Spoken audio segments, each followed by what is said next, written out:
and served as a member of several international advisory panels and non-profit groups. In appreciation of his outstanding achievements in the field of material science, biology, and engineering education, and for championing the cause of women and minorities, and in recognition of his vision, dedication, devotion, and contribution to the cause of science and society, SRM University considers it an honor to confer on Dr. Subha Suresh the degree of Doctor of Science honoris causa. Your Excellency, the Chancellor of SRM University, it is with immense pleasure that I present to you today Dr. Subha Suresh for the conferment of the degrees of Doctor of Science honoris causa.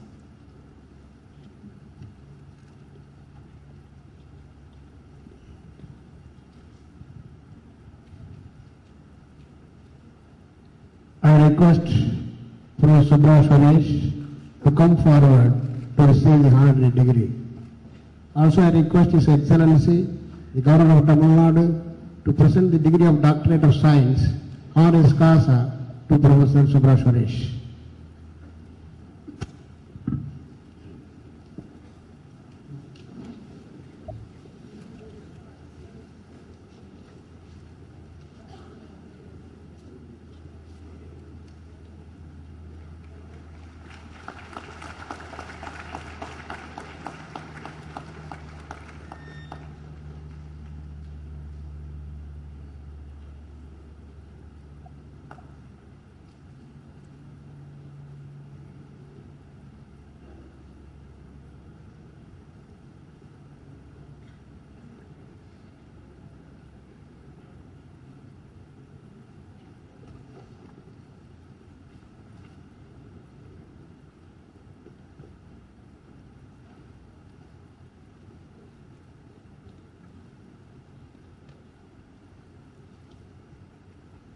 By virtue of the authority vested in me as the Chancellor of SRM University, I admit Professor Subha Suresh to the degree of Doctorate of Science honoris causa in the University. In token thereof, you have been presented with this degree and authorized to wear the robe ordained as the insignia of your degree.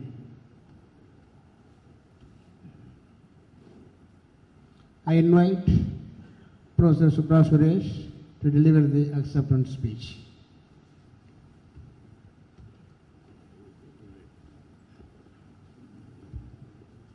Much. Your Excellency, the Governor of Tamil Nadu, Mr. Chancellor, Pro-Chancellors, and Vice-Chancellor, distinguished guests, faculty, and students of SRM University. I'm truly honored and delighted to be a part of this convocation. Let me begin with a saying by Dr. Jonas Salk, who's credited with eradicating polio by creating a vaccine for the disease. He said, and I quote, "Our greatest responsibility is to be good ancestors.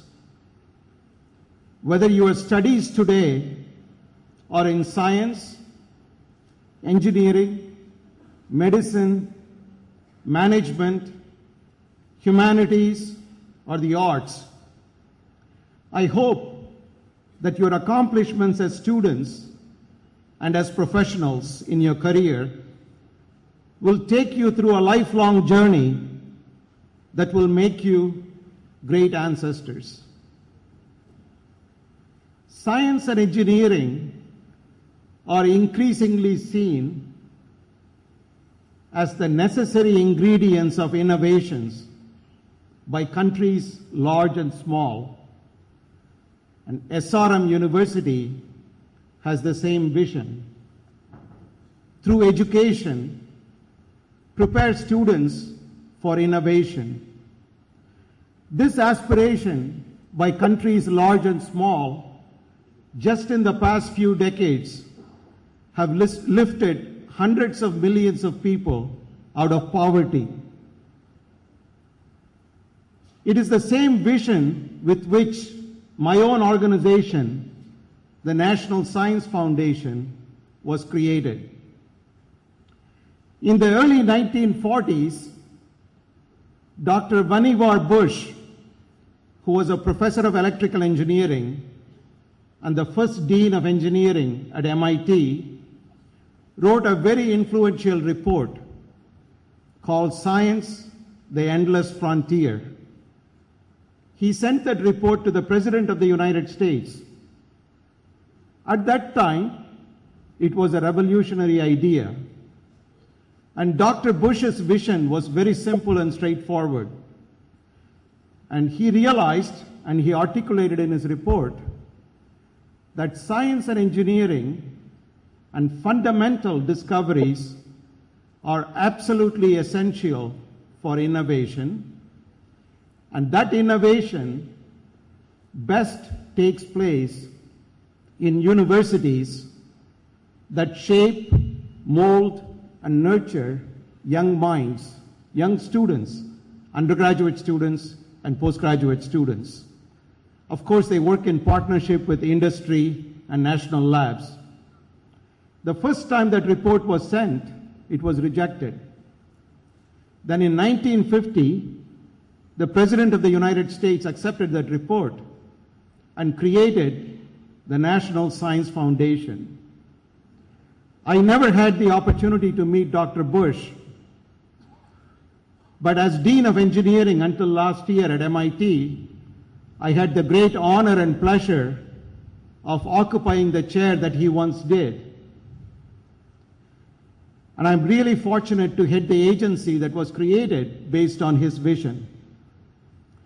The National Science Foundation today has a mandate to support all fields of science and engineering, including the social sciences.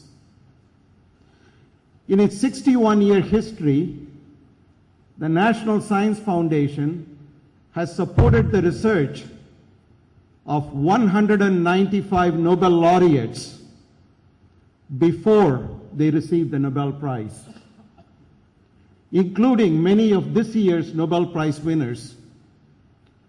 Just to give you an example, the two colleagues who received the Nobel Prize in economics just 3 weeks ago both have active NSF-funded research grants. Another example of the impact of science and engineering on humanity and the world. In 1995, the National Science Foundation supported 2 young graduate students at Stanford University to do basic research in mathematics and computer science that at that time did not have major practical applications, known practical applications. The students were Sergey Brin and Larry Page. Their work led to the creation of Google. So did fundamental science and engineering lead to innovation? Did it create jobs? Did it contribute to the economy? Did it change the world? You decide.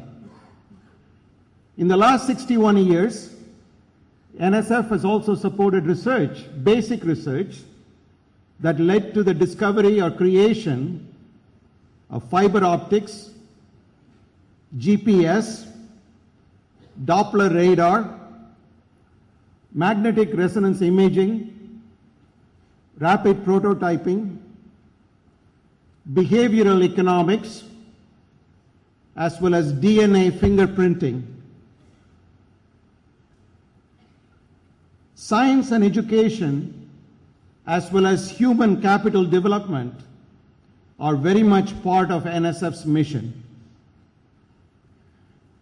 I grew up in Chennai, and as was mentioned earlier, I went to the US in 1977. The students who are graduating here today You are growing up in India at a time that has offered extraordinary opportunity of having a window to the wonderful diversity of ideas and cultures. And India today is a rising star in this very diverse galaxy. So from my vantage point at the National Science Foundation, through various strategic planning exercises, we have the opportunity to ask many questions about the challenges we face in science today, especially in the context of global society. And equally, we ask questions, what is so exciting about science and engineering today compared to, say, 5 years ago or 10 years ago? I can give many answers, but I can give you one very simple answer. There are many, many exciting things about what we do today, but I can very broadly categorize them into two groups. This is what I call the new era of science and engineering in the year 2011. The first exciting part of this is what I call the new era of observation. The research that we support and the tools that we have today enable us, on the one hand, to look at the outer edges of the solar system, discover new planets with a scope, reach, and resolution that is unprecedented. So this is the era of observation in the mega, the giga, and the extraordinarily macro scale. At the same time, we support nano, pico, and femto, really, really small things. We can take a single molecule, a neuron, a cell, a molecule inside the neuron cell in the human brain, and we can study its properties with a resolution that could not have been there 5 years ago or 10 years ago. We not only study the biology at the molecular level of the human brain, we also study with unprecedented resolution the psychology of the human mind, and we combine the two. NSF is the only federal agency that not only supports natural sciences, it also integrates the research of natural sciences into social sciences. And this is a unique and very powerful combination. So the new era of observation is not just from experiments. We have an experimental facility that we just finished at the geometric South Pole in Antarctica, and I'll be visiting that facility 2 weeks from now, right at the South Pole, that does experiments on neutrino physics. And that provides an opportunity not only to do new science on a global scale, but also engage in science diplomacy with 15 countries and use that for education to excite young minds. The new era of observation also comes from computational simulations and modeling, and also from citizen science. You can take a handheld phone, an iPhone or an iPad, point it to the sky, and you can correlate and identify galaxies and stars. So a young child, maybe 5 or 10 years old, in a developing country, can use one of these devices and gather data that can become part and parcel of a real-time data network that is used by an established scientist who may one day receive a Nobel Prize. That's the power of the new era of observation. The new era of observation is also creating a new era of data, information, and communication. So we have unprecedented volumes of data that are created by experiments, computations, and handheld devices and the web that are traveling almost at the speed of light around the world. And we just learned a few weeks ago that maybe the speed of light doesn't have the upper limit that we thought it did. So one of the challenges we have is that the massive amounts of data go unvetted around the world in a nanosecond. So this provides us a challenge in trying to archive, store, retrieve, and also extract meaningful information out of large amounts of data and create useful knowledge out of this and store it for future generations. So we need new science to look into this. So the new era